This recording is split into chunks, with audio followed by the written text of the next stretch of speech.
एक महत्त्वाची बातमी, लाडक्या बहिणींच्या खात्यात एप्रिलचा हप्ता येण्यास सुरुवात। एप्रिल महिन्याचा हप्ता येण्यास सुरुवात झाली। आताची महत्त्वाची बातमी, 2,52,00,000पेक्षा अधिक महिलांना आम्ही दर महिन्याला हा लाभ त्या ठिकाणी पोहोचवत आहोत। मुख्यमंत्री माझी लाडकी बहीण या योजनेसाठी जवळपास 36,000 कोटींची तरतूद ही त्यांनी यंदाच्या वर्षासाठी केलेली आहे। त्याचबरोबर फेब्रुवारी आणि मार्च महिन्याचा एकत्रित असा लाभ याचं वितरण सुद्धा आम्ही 2 दिवसापूर्वीच सुरू केलेलं आहे आणि लाडक्या बहिणींच्या खात्यामध्ये फेब्रुवारी महिन्याचे 1500 हे त्या ठिकाणी 2 दिवसातच पोहोचलेले आहेत आणि मार्च महिन्याचे 1500 सुद्धा ते पोहोचवण्याचं काम सुद्धा प्रगतीपथावर आहे।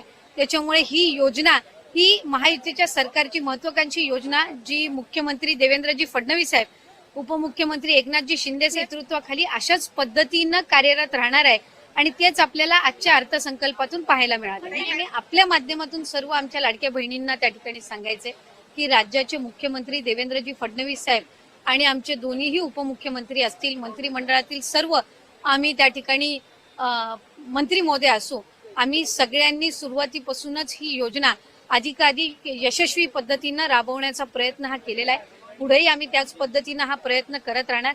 1500चा हप्ता हा महिलांच्या थेट खात्यामध्ये निवडणुकीच्या नंतर सुद्धा जवळपास 3 ते हे महिलांच्या खात्यामध्ये आज वितरित झालेले आहेत आणि त्याची प्रक्रिया सुरू आहे। अशाच पद्धतीने ही योजना पुढेही सुरू राहणार आहे। 2100च्या बाबतीतली जी भूमिका आहे ती राज्याचे मुख्यमंत्री देवेंद्र